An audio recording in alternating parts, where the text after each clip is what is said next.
Good day, everybody, and welcome to this Engaged Employee webinar together with our partners at Reframe. And today we're looking at supporting carers in the workplace, the rising challenge for employees. My name is Steve Hurst. I'm the Editorial Director at Engaged Employee. I'm delighted to be joined today by Tim Warren, Commercial Director at Reframe, and also by Martin Kirk, former Group HR Director at the Post Office. How are you today, Tim and Martin? Very good, thanks, Steve.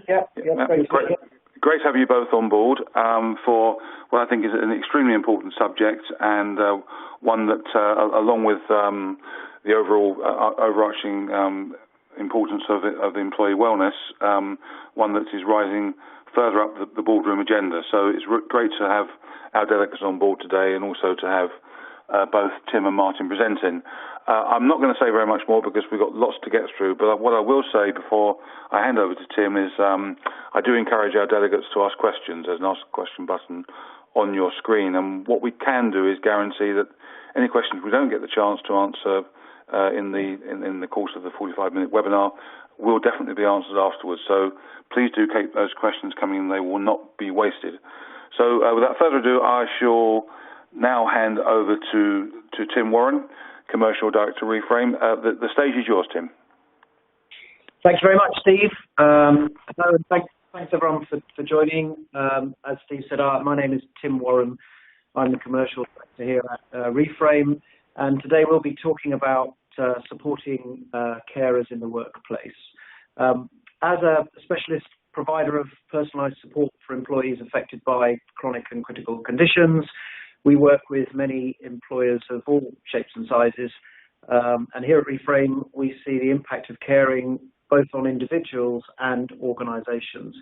And we're delighted today to share our experiences with you in the hope that it helps you in your efforts to understand and support those carers in your organisations.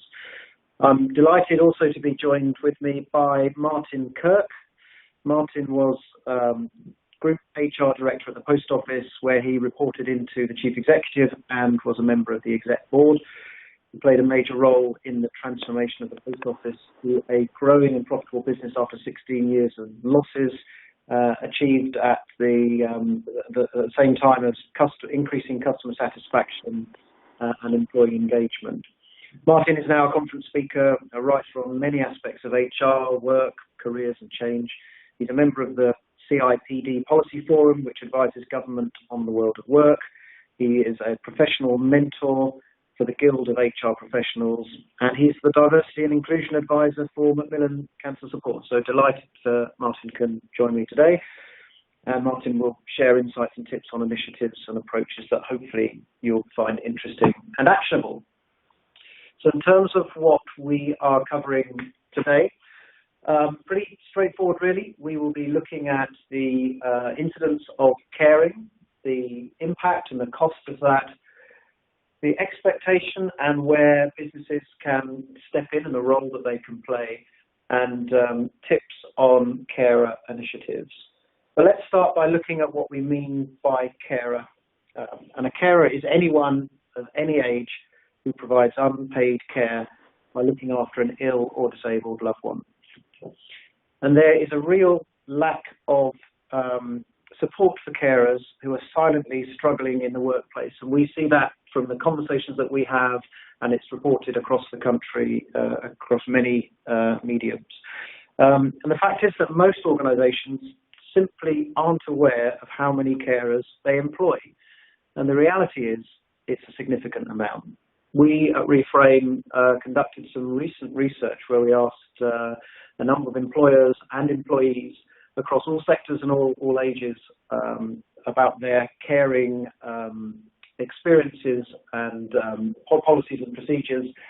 And we were alarmed to see that 1 in 4 carers are either caring currently or have cared in the past. But it does, like I say, reflect the conversations that we are increasingly having. And if you look at that in the context of the statistics from Carer UK that suggest that 1 in 7 are currently in employment, are currently looking after someone, then you can begin to see the scale of this. And that when that translates into 2 caring days per week per carer, we can really say that there is a crisis in caring. And that number has increased significantly over the past decade for a variety of reasons and looks set to increase further. And the reality is that many carers are unseen and they don't actually classify themselves formally and officially as carers. The majority aren't registered as carers, which means that they don't necessarily have access to the resources to support them. They don't think of themselves as carers. In a sense, they're just doing their bit to help. Their responsibilities become routine to them, and they just get on with it.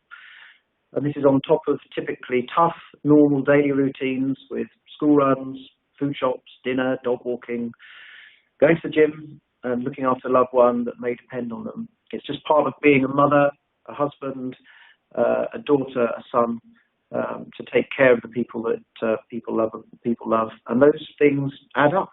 Whether they're just sitting with a parent or attending medical appointments with a partner, they're spending on average the equivalent of 2 working days a week, as I said. And even if you're not physically with that person, you're still worrying about them. And at some point, you have to fit in your job. And of course, caring does take on many different forms. People are busy. They need to provide help to make sure that things are moving along for the person that they're caring for. That could be appointments, it could be travel, it could be help at home. But also for some, there's an impact on them as individuals. So those people that might not be coping and might need support themselves, all of those get thrown into the carer mix. And different people need different things at different times. Well, one of the challenges, of course, is that the cost of caring is not always visible. With so much to juggle, it's only natural that carers are distracted and stressed during work. It can put pressure on someone, can put a strain on their relationship with the person they look after and prevent them from having a life of their own away from their caring role. For a lot of people, this means having to reduce their hours or give up completely to manage their caring responsibilities. And the direct impact on them and their families can be significant. Could be an impact on their health, could be financial concerns, it could be impact on relationships, not just directly with the people that they're caring for, but for those who are around them, as increased responsibilities lead to increased stress, and of course an impact on their job. And the issue is that if things are not addressed quickly, they can spiral. Those things that become manageable become unmanageable. Those health issues become more difficult to shake off. The individual looking after themselves pays less and less attention to them, and that turns into a spiraling of health concerns for themselves. They can be at work but not present, and of course they could be absent from work. In fact, in Reframe's latest research, almost 70% of employee carers saw a negative impact on their working life. This is preventable as far as we're concerned, and for many, not working is not an option they can afford. Supporting carers can help them carry on with their normal routine, catch up with their colleagues, and help maintain at least some sort of normality, social interaction, engagement in activities to bring that normality to their lives or maintain that reality. And flexible working, of course, is one option in terms of helping this, but it's not the only option. And as an employer, you can support here by having a better understanding of the carer issues and having initiatives in place. Supporting your employees can be the difference between them being on long-term absence or having the ability to remain at work.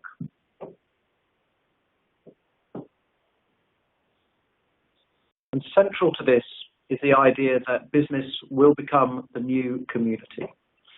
With carers increasingly challenged by the availability of wider support, the question of how we can support and sustain caring in the future has never been more relevant. There's an expectation for businesses to step up and become that new community, and organisations are uniquely well placed to do this. They are key to providing holistic support for carers, not least of which because time could be of the essence. And with carers spending a significant proportion of their life at work, then picking up the cues and being available for them in that environment could make all the difference. An employee could be feeling completely overwhelmed, or their loved ones could be in a critical condition. Acting quickly could save them from giving up work, and just letting them know that you are there can have a really positive impact. But what support is available and where should people turn? Well, typically things like that might be available, like private medical insurance, doesn't really specifically support carers. True, there might be some elements of that would care for different individual aspects of caring responsibilities, but particularly things like the practical side and coping tend not to be covered. Employee assistance programs go some of the way, but not really all of the way. There's a tendency to offer a wide range of support at a pretty generic level, and when the depth of those of support programs is explored, potentially some of that is limited. There are mental health and other wellbeing initiatives in the workplace, and possibly these might help, but it's not easy for an individual always to determine whether these are relevant to them in their caring capacity and at what point and how to access them. And social care has become increasingly difficult to access. So the role of employer is, yes, about promoting benefits packages, but it's not exclusively about that. It's more around focusing on what you can do for the individual and how you can support them in very practical, meaningful, immediate and personal ways. And also understanding that there are different types of caring. So there are the caring tasks around making sure that things progress normally. Just the things that day to day come onto your plate as a carer that you are having to deal with in addition to the things. These can be relatively simple things, but the cumulative effect of those on busy lives mean that those are difficult to deal with. There are those that are more involved in the ongoing daily care of the person that they're caring for, and that's a different facet of it because it's more intense, ongoing, it's not an isolated incident of a few things. And of course, the nature of care and its impact can change over time, depending on the situation and the person's ability to cope and handle that. So the question is, in all of this, who cares for the carer? Now, understanding how carers might manifest themselves is critical to putting in the right support. Our matrix here perhaps oversimplifies things, but it starts to ensure that you are geared up to understand and put the right mechanisms in place. Essentially, we're looking at, on the vertical axis, the awareness and the visibility at an employer level of the carer and their caring responsibility. And then along the horizontal axis, it's about the employee and the degree to which they are in control or they're coping. So if we start at the bottom left, we can see that those that are coping or in control and their employer is aware of their situation to some extent. This is about really just checking in and making sure that everything is okay. So it's about awareness and about signposting the support that might be availability and demonstrating and showing that flexibility is available and the support is there should it be needed. If we move along to the right-hand side of that, we get to those that are not coping so well, but still the employer is aware. And this is about proactively managing the situation.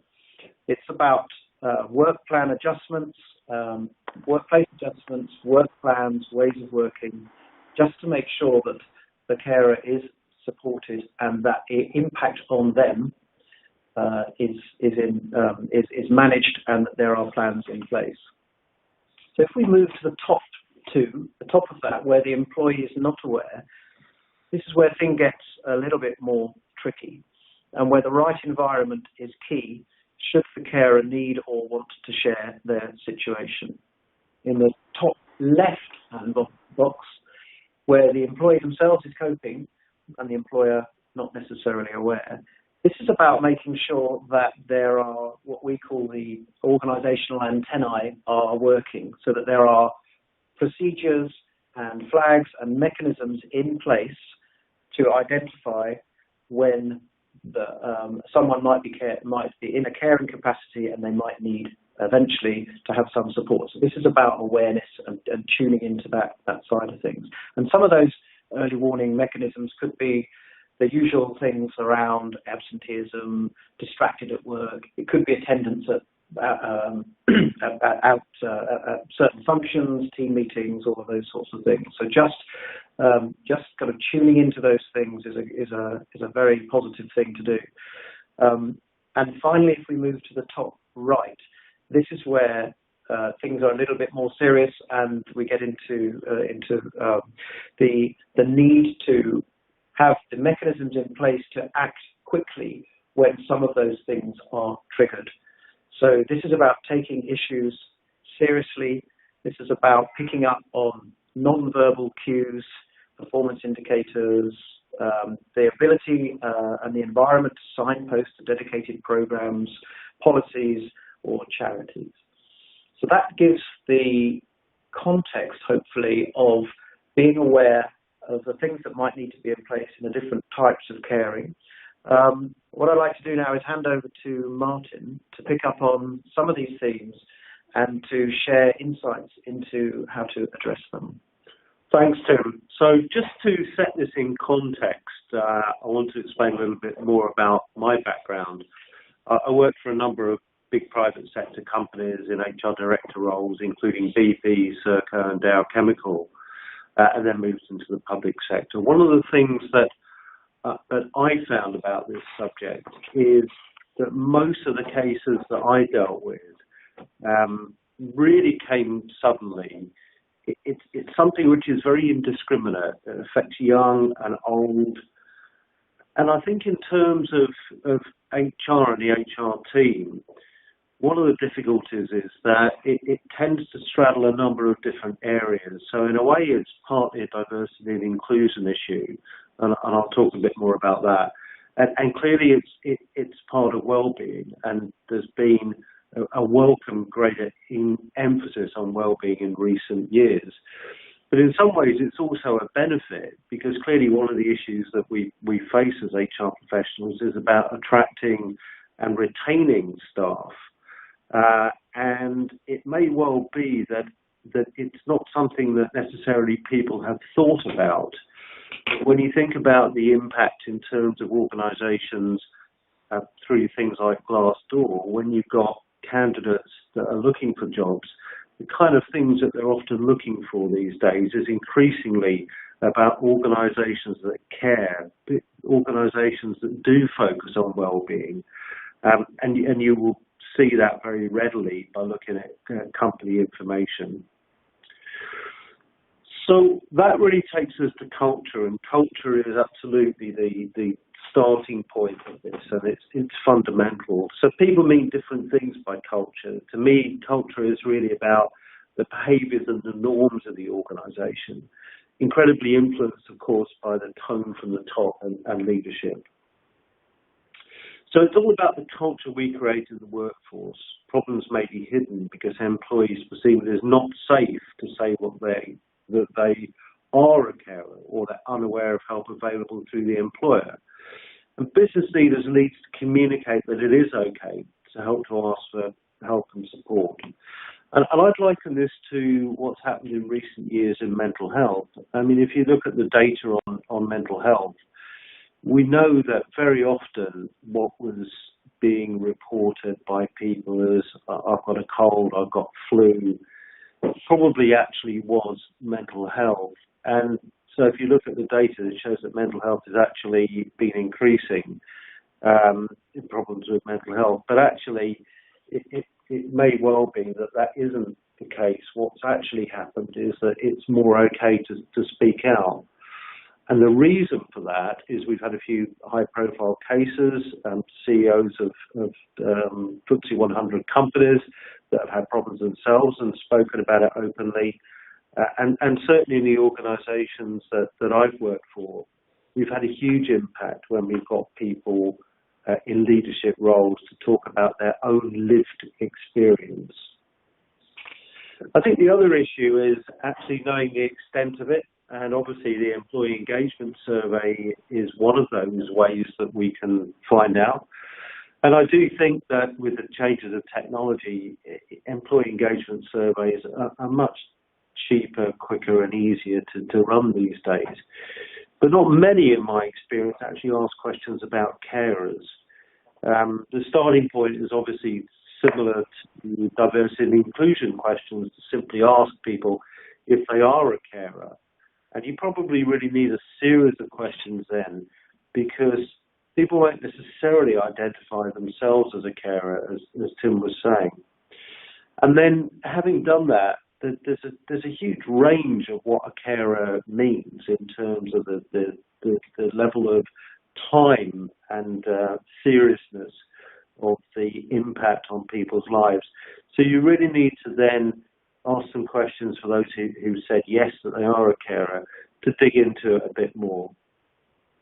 Now, not surprisingly, training HR and line managers on working with carers is absolutely key. The starting point for that, really, in terms of the content of that training, is to help them to identify where in their team they've got people who are carers, again, people who may not identify themselves as being naturally a carer. And then trying to identify behaviours, issues, problems, and offering appropriate support. One of the things that I found in spending time and researching people who've had carer experience and seen their employers being best practice, a lot of that was about the line manager being trained to understand how to talk to other people about the carer and the issues they're facing, because that's a hugely sensitive subject. And again, it takes you back to the culture as to what's okay and not okay in some organisations. Clearly, you always have to respect the view of the carer, but they may well be not in a position or not comfortable with talking to their colleagues, who will in turn often be impacted by this in terms of their own workload. So it's important to set the tone from the top by asking leaders who are or have been carers to really help people to understand what it means to go through it and how they cope themselves. There's also an urgency about this, so it's important to give HR and line managers tools to provide urgent support. Organisations have so many benefits and policies available, it's easy for employees not to find the right one when they need it. So clearly that's crucial, and again, technology can play a part in that. Half of UK carers had to give up work due to a lack of access to care services, and you'll find that the route which is advised for people to, for instance, contact their local authority, around half of those applications for people to ask for help are actually declined. And this is an increasing problem. You know, the social care sector is really in significant crisis. And even those people who have money, they can't necessarily find people because of the labour shortages in that sector. So it's important that we signpost people to appropriate areas for help. And communicating our policies via intranet leaflets or awareness days is really absolutely crucial.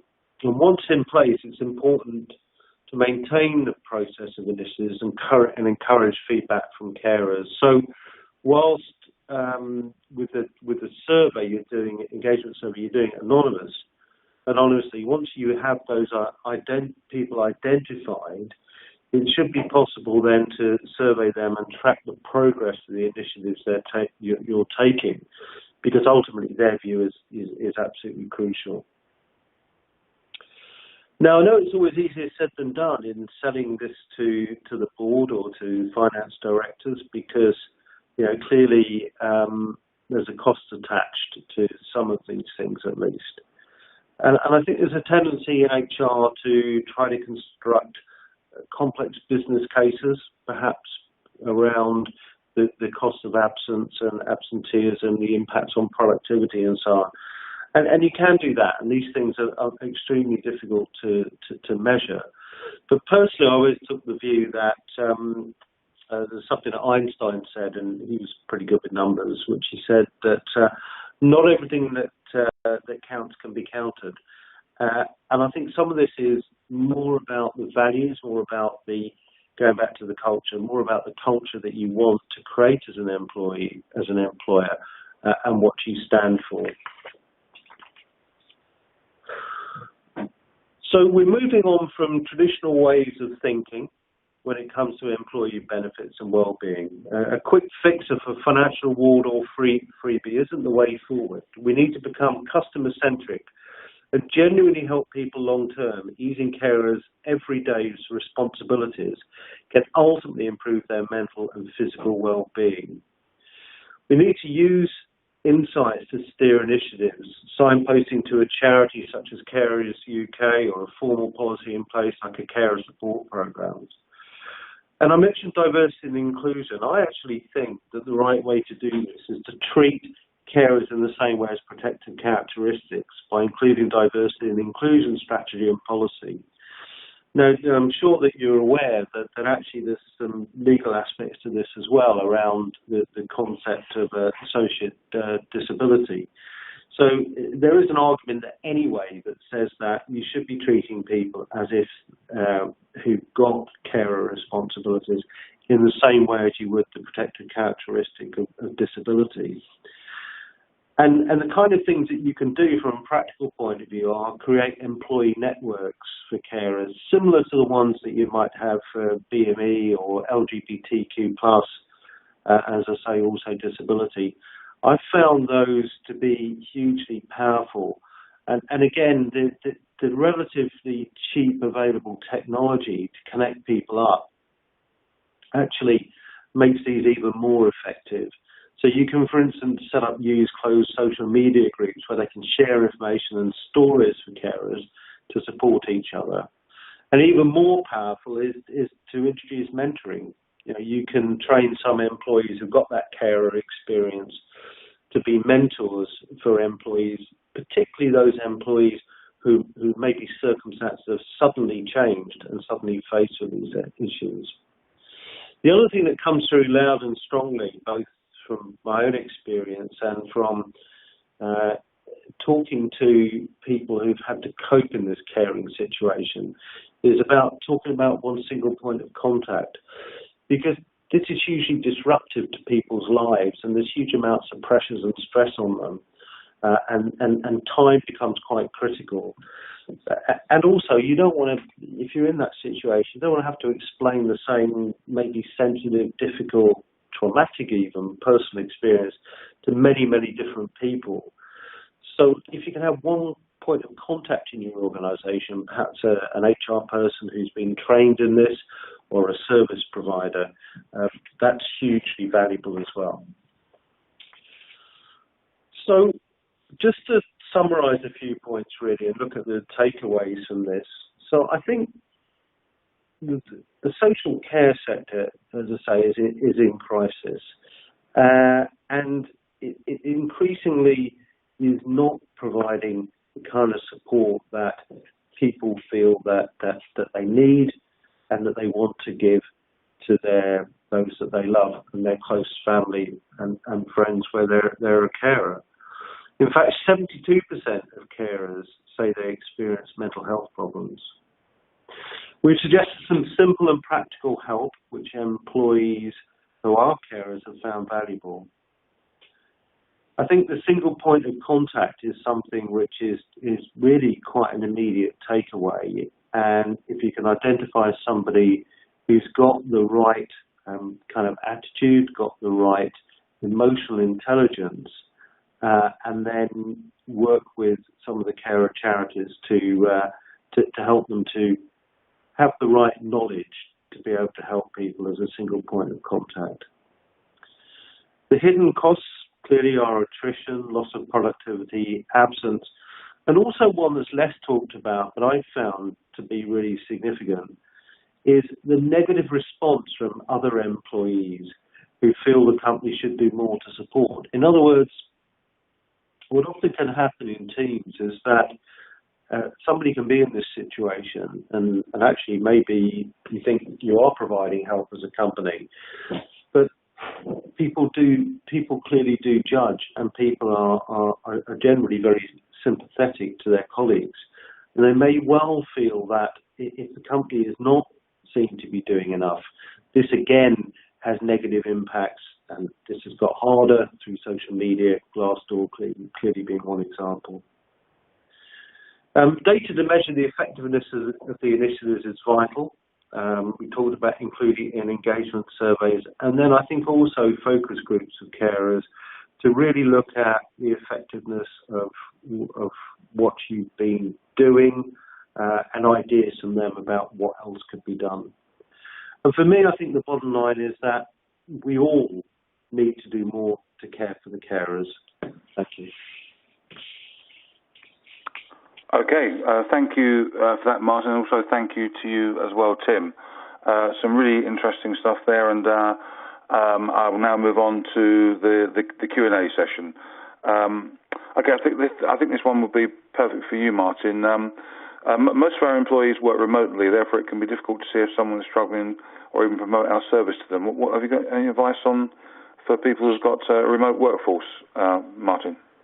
Yeah, and I think that's a really good question. It is absolutely key because those people are clearly more at risk of not being supported or not being aware where they could go.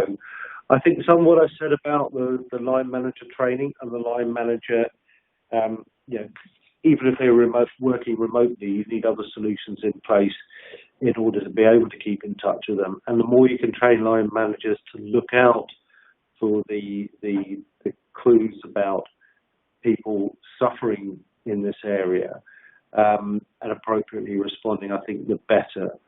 I think it's important that line managers look out for increased levels of stress, maybe missing social events, mind being elsewhere, productivity being suffered.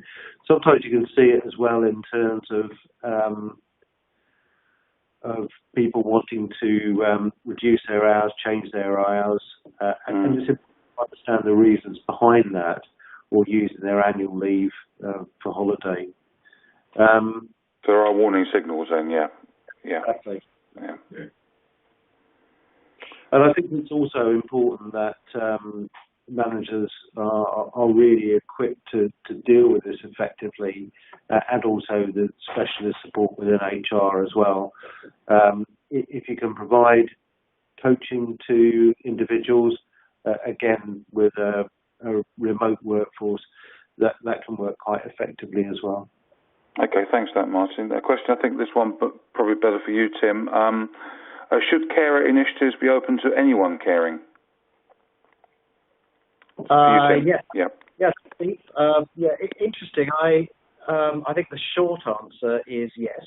I would say it needs to be addressed at a need level rather than a label level, if that makes sense. Yes. So it's around impact and how it's affecting the individual, not the nature of the caring that they are kind of undertaking.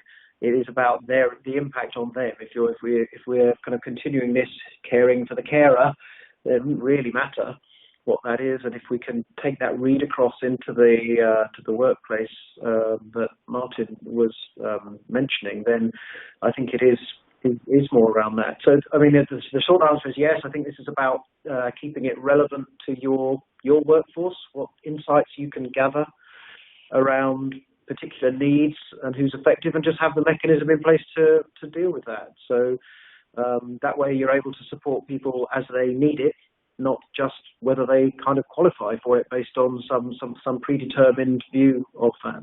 So. Okay, thanks for that, Tim. Another question we've just got come through, and I think this one would be more for you, Martin. How do we get the balance between supporting carers and maintaining business performance? Big question. Okay. So I'd say that supporting carers is fundamental to supporting business performance. It's more about helping employees to be in control of their situation and enabling them to be productive when at work. They could be stressed or distracted, and small changes in the workplace could make all the difference.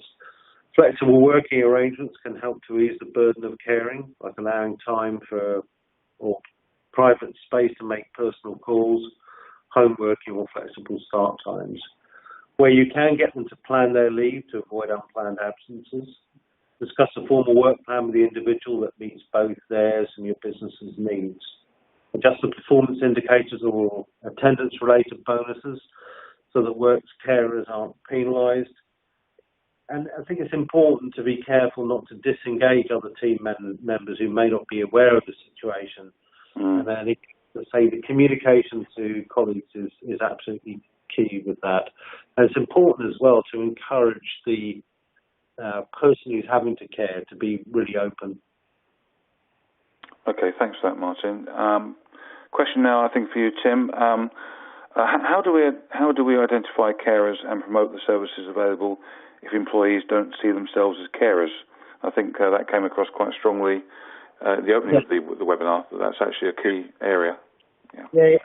Thanks for that, Steve. I think it's kind of almost the flip side of should carer be open to anyone, in that, but what if they don't realise or they don't classify themselves as it? So I'd say this is about a bit about communication, as Martin mentioned, about engaging with carers, using examples maybe of the sort of things that are available and the sort of support or what caring might mean. There's a lot of it around the effective communication of that. I think there's signposting.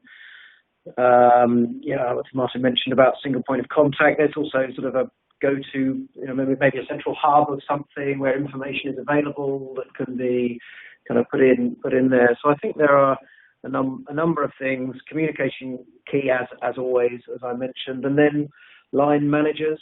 I think that's just on a one-to-one basis. So you can have communication and policies and procedures, but actually making that work one-on-one at a line manager level, and equipping line managers to spot and be aware of how to support and who might need it. So I think it's a combination of things. Yeah. But yes, identifying it's a challenge. Okay, thanks for that, Tim. Question I think here for you, Martin. And again, I think it was touched on at the beginning of the webinar. Does this primarily affect an older workforce? Well, in the sense that around 3/4 of working carers are aged 45 and over, clearly there is an element of that. But on the other hand, if I think about my own experience of dealing with some very difficult, sensitive, emotional cases, I can remember two where a woman, both women in their 30s, with a partner who was diagnosed with cancer and then sadly died. But obviously in that period where there was a huge amount of treatment going on, there was a need for a massive amount of support from the company. So I guess with all of these, it's not just about the numbers. It's really about the extent of it. Something as life-changing and as tragic as that clearly has a much bigger impact on people.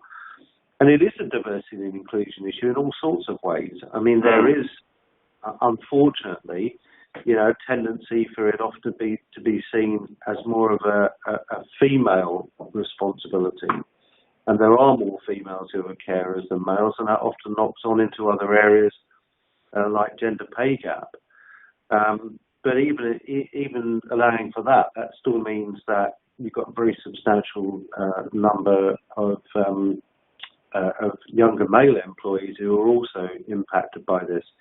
The other thing that's happening is, of course, if you look at the demographic trends, you've also got clearly an aging workforce, and therefore you've got a significant number of carers who are also caring for young children at the same time as perhaps caring for an elderly relative.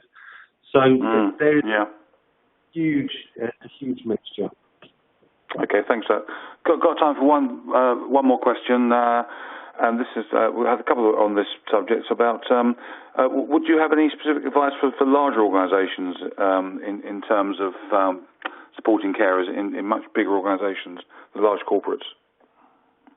So I think I think a lot of what we've been talking about will fit an organisation of any size. I think from an employee experience point of view, which is clearly a key issue at the moment in the HR profession, I think one of the differences is the employee expectations of larger organisations are greater, and those which are in the public eye, again, there is more pressure to do this. So to summarise, I think on that, what we've really been saying is this is an area which, until recently, didn't tend to be very much on the agenda. It needs to be on the agenda. It needs to be a business issue, and one which HR are leading. And I think we've described here some of the initiatives which could be taken by HR, and there is a lot of professional and specialist support out there to develop it further. Thank you for that, Martin. I think that's a really good place to end today's live broadcast, and thanks also to you as well, Tim. Some really interesting stuff there. And the good news for our delegates today is that this webinar is going to be available now on demand for 6 months, so from later on today. So lots of really interesting information there from both Tim and also from yourself, Martin. And it just really leaves me now to thank our delegates for attending today and thank Reframe for sponsoring today's webinar. And I'll just draw your attention to one event on our screen for next year, which I think is very relevant to the webinar, and that is our Employee Wellbeing Conference next March the 12th. And some of the issues and challenges that we've talked about today will be discussed in detail there. So, Tim and Martin, have you enjoyed the experience today of presenting this webinar together? Been very good. Yep. Thank you. Thank you. Excellent. Thanks to you both once again. Thanks to Reframe. Thanks for our delegates attending, and thanks for your questions. And I'm sure we'll be speaking again soon. Thank you. Thank you. Bye.